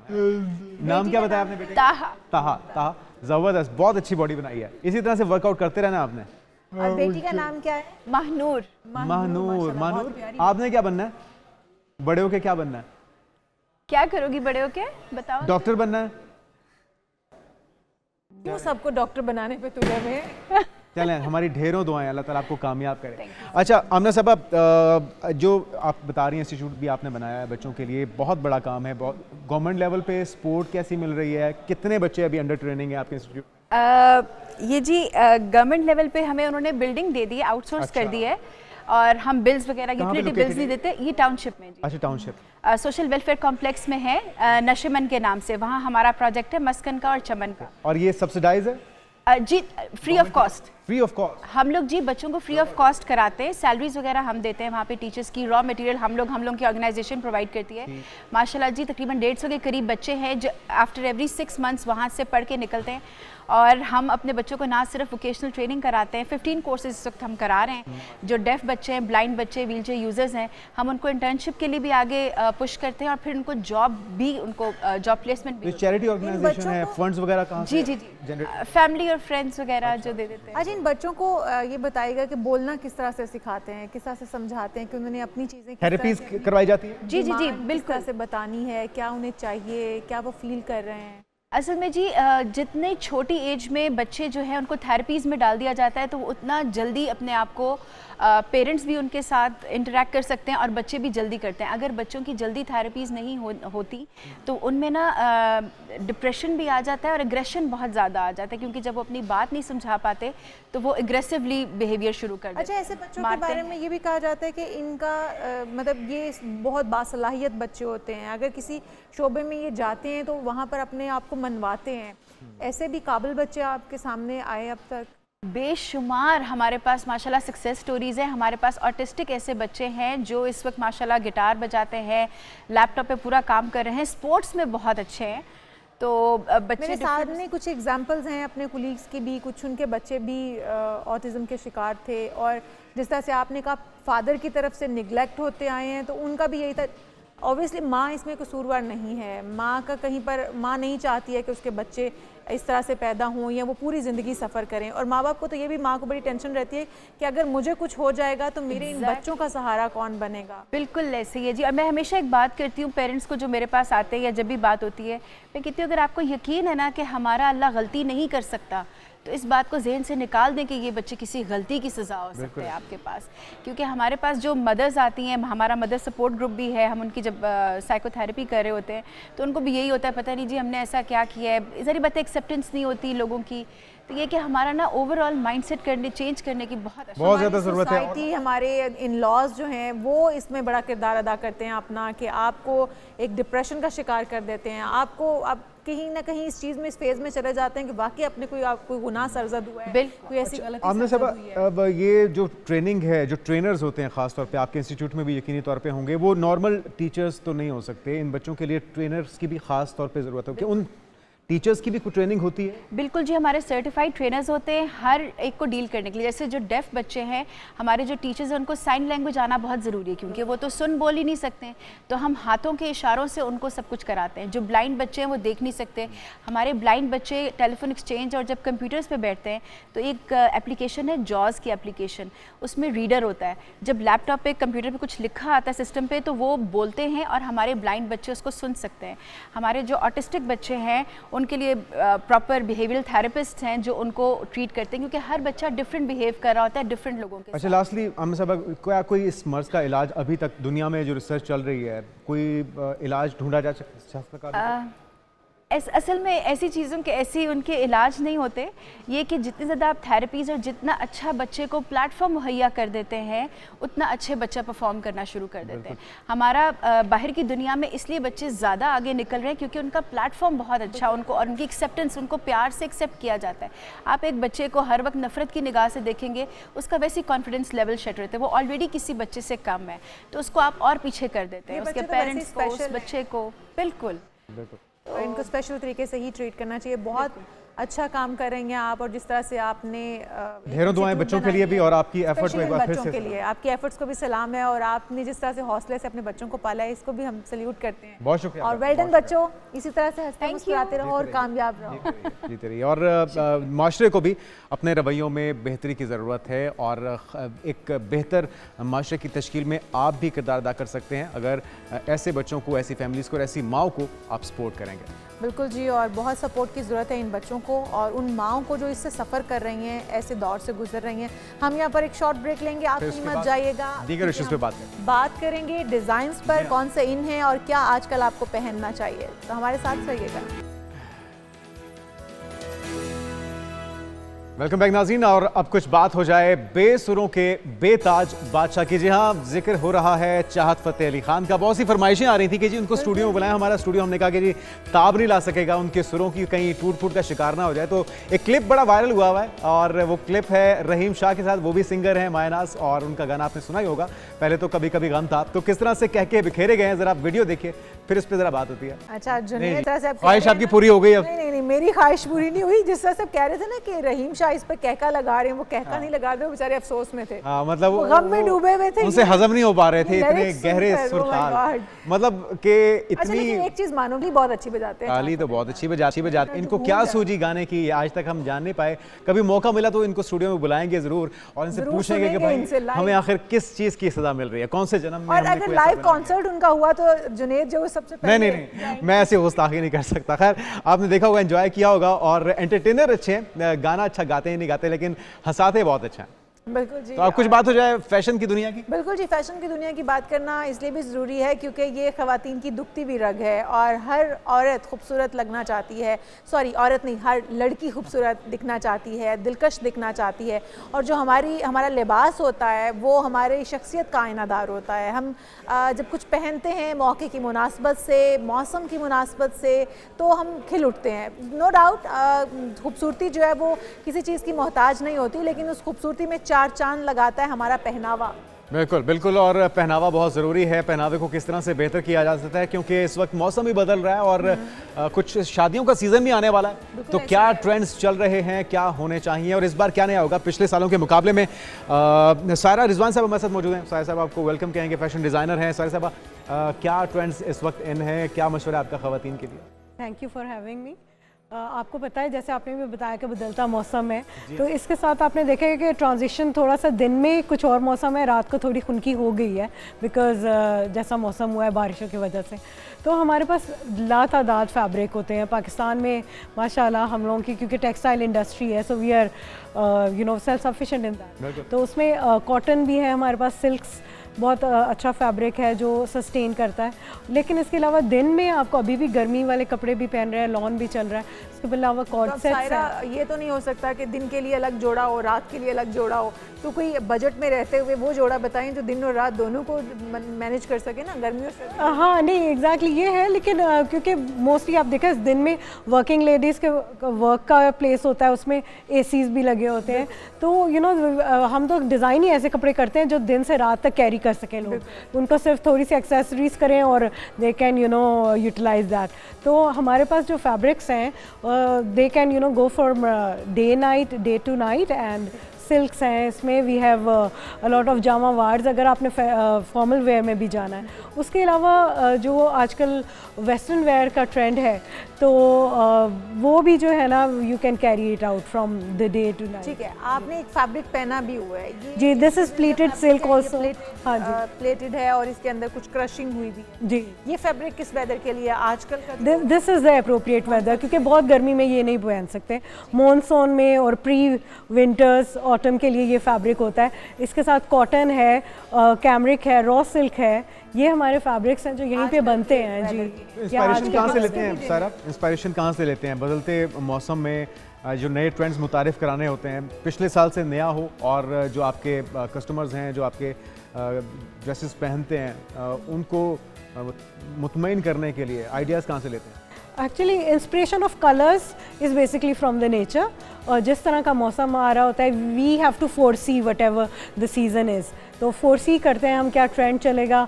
एंड आजकल एक्सपोजर मीडिया का इतना है, basically most of the trends they are dictated by the western world, लेकिन फिर we fuse them within our culture.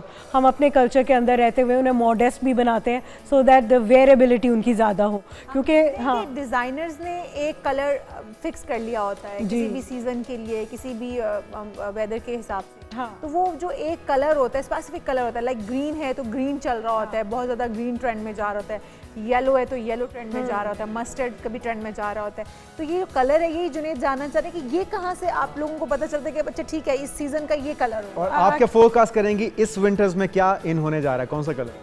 Actually हम जब मूड बोर्ड बनाते हैं for any collection, for whether it's a winter one और summer one, तो mood board के लिहाज से और वेदर के लिहाज से वो कलर्स होते हैं। For example if I am designing a lawn, तो I will keep all the very minimal white, pastels, peaches, dusty pinks, क्योंकि आई विल फोरसी कि मेरी ईदें जो हैं वो इसमें आ रही हैं, एंड देन हाँ गर्मी भी है, और अभी अब विंटर के लिए जैसे इन्होंने कहा तो we will foresee some warmer tones, ठीक है, क्योंकि विंटर रेड में जी डीप में मैरून, बर्गंडीज, एंड लेकिन उसके साथ साथ न्यूट्रल्स में भी हम जाते हैं, like beiges are very very in, and वो बहुत अच्छे भी लगते हैं। कभी भी हाँ जी, आप बेज कलर है हाँ, और एक्चुअली ये बेसिक न्यूट्रल कलर्स जो होते हैं you can pair them with other contrasting colours, जैसे फॉर एग्जांपल आपने भी आज इसको कॉन्ट्रास्ट किया हुआ with a maroon shirt inside, तो दीज आर के मिनिमल पीसेस, इसमें हमारा खर्चा भी ज़्यादा नहीं होता, so we have to have some basic colours, उसके साथ हम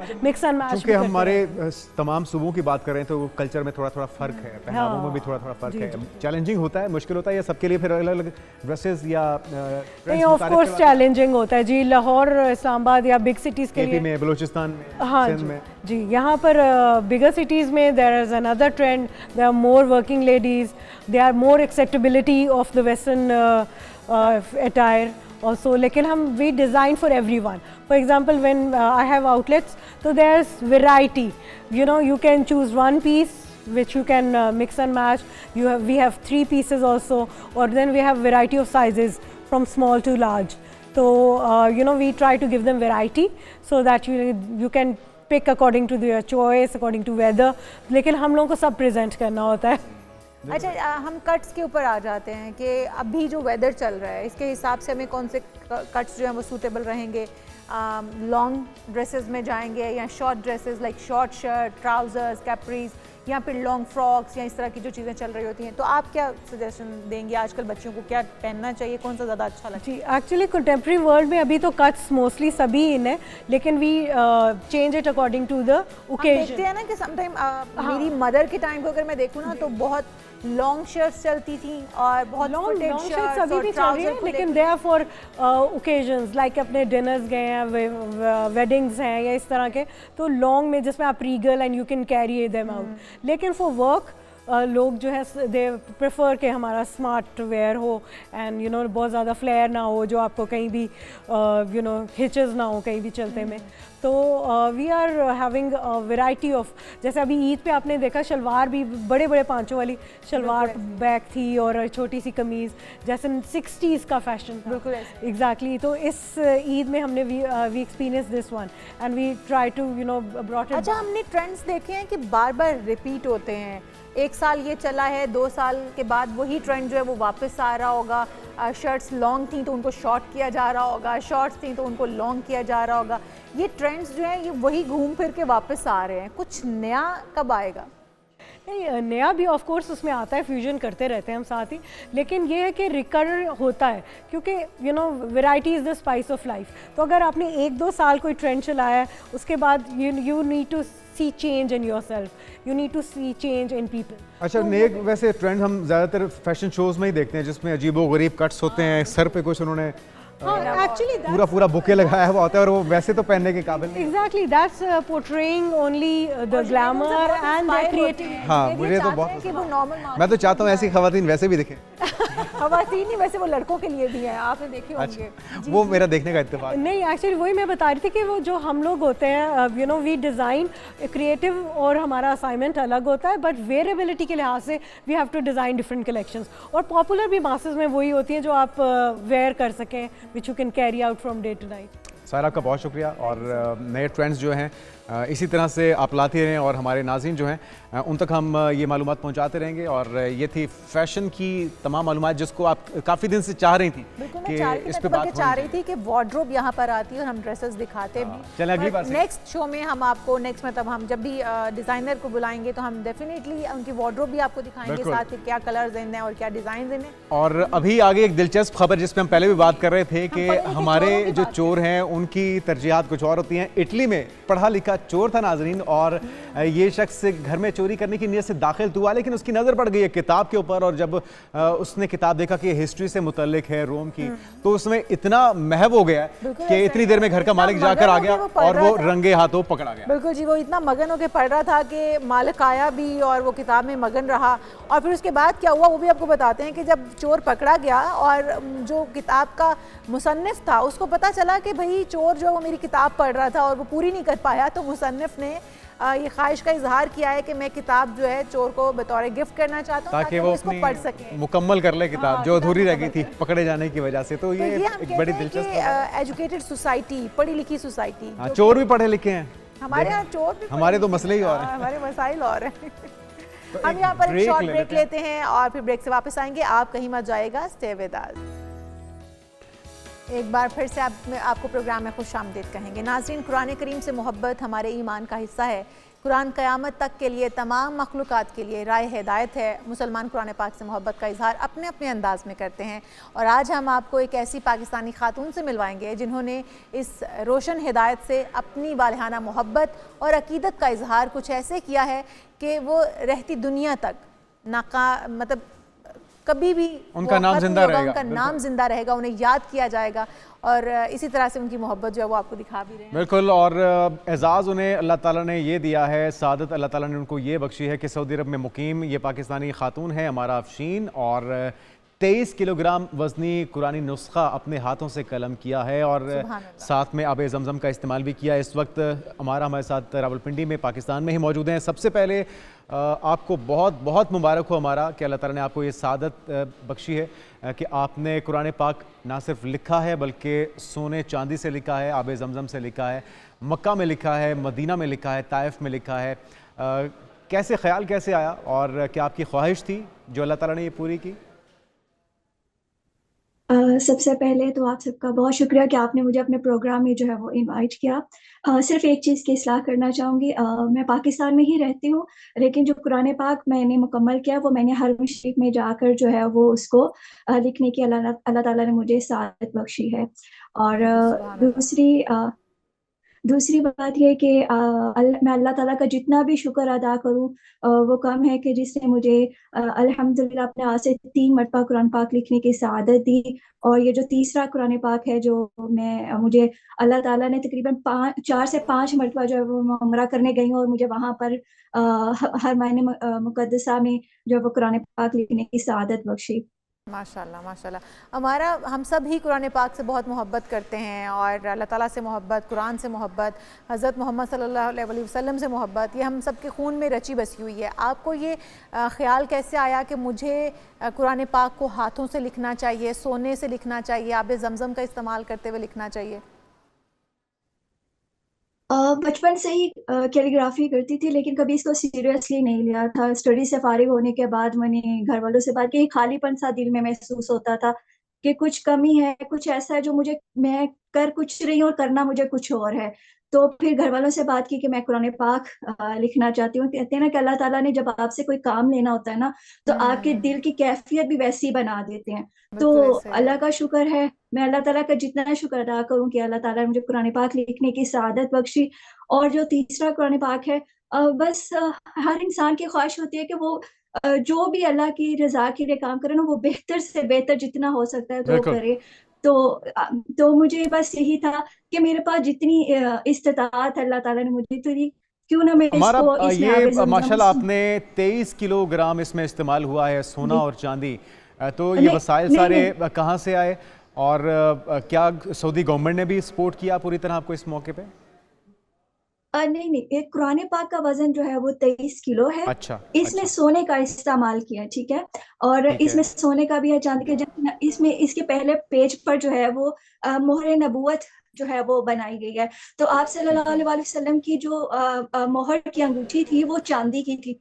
तो इसी निस्बत से मैंने इस मोहर को जब बनाया, तो कुरान पाक के पेज का स्टार्टिंग पेज में लिया, तो मैंने इसको चांदी का ही बनाया, सोने का इस्तेमाल नहीं किया। फिर जो इसका टाइटल पेज है जिस पर कुरानुल करीम लिखा हुआ, वो भी मैंने जो है वो सोने के साथ लिखा है, अपने नाम को भी। और ये सारा जो खर्चा है ये आपने खुद ही किया है? जी जी, अल्हम्दुलिल्लाह अल्लाह ताला ने तौफीक दी, तो ये सारा जो है वो। और अभी ये नुस्खा, ये कुरान पाक का नुस्खा इस वक्त कहाँ पर मौजूद है? इंशाल्लाह ये मैंने जैसे कि पहला कुरान पाक जो लिखा था वो मैंने मस्जिद अल हरम की नियत से लिखा था, दूसरा लिखा था मस्जिद नबी सल्लल्लाहु अलैहि वसल्लम की नियत से, तो वो अल्हम्दुलिल्लाह मैं देकर भी आई थी वहां पर। और जो तीसरा कुरान काम कर रहे हैं, तीसरा मुकम्मल हो चुका है। तो ये मैंने नियत ही जो है ना वो मस्जिद अल अक्सा की नियत की थी कि मैंने ये वहां पर हदिया करना। तो इंशाल्लाह ये इंशाल्लाह। हमारा आपने 300 से ज़ायद जो है इंटरनेशनल और नेशनल अवार्ड्स भी हासिल किए हैं, कैलीग्राफी में ही हासिल किए हैं? जी जी बिल्कुल। जो मैं कुरान पाक के साथ साथ खताती का काम ना सिर्फ खुद करती हूँ बल्कि दूसरे all over the world female को सिखाती भी हूँ। तो उस दौरान मैंने जितने भी आर्ट वर्क और पेंटिंग्स बनाई थी, तो उसका काम मैं ऑनलाइन जो है वो ऑल ओवर द वर्ल्ड जो है वो एग्जीबिशंस में डिस्प्ले करती रहती हूँ। तो उसी बेस पर जो है वो मुझे उन्होंने 300 से ज़ायद जो है आगे क्या क्या प्लान्स हैं हमारा, आगे के क्या प्लान्स हैं, क्या क्या करना चाह रही हैं और फ्यूचर में? बस इंशाल्लाह एक तो ये प्लान है कि मैंने अपनी पाक सरजमीन के लिए भी इस नियत से भी एक कुरान पाक लिखना है। तो इंशाल्लाह वहाँ हरम शरीफ में नियत करके आई हूँ कि या अल्लाह मैं पाकिस्तान की सरजमीन के लिए कुरान पाक लिखना चाहती हूँ। तो इसकी भी मुझे सआदत बख्शिए ताकि मैं अपना ये नुस्खा जो है वो पाकिस्तान में रख सकूँ। हमारा आपको अल्लाह ताला ने इस ख़ास काम के लिए चुना है और जो शहादत आपको नसीब हुई है, अल्लाह ताला हर मुसलमान जो इसकी ख्वाहिश रखते हैं उनको ये शहादत नसीब हो। और बहुत शुक्रिया आपका, इसी तरह से काम करती रहें और इसी तरह से चमकती रहें।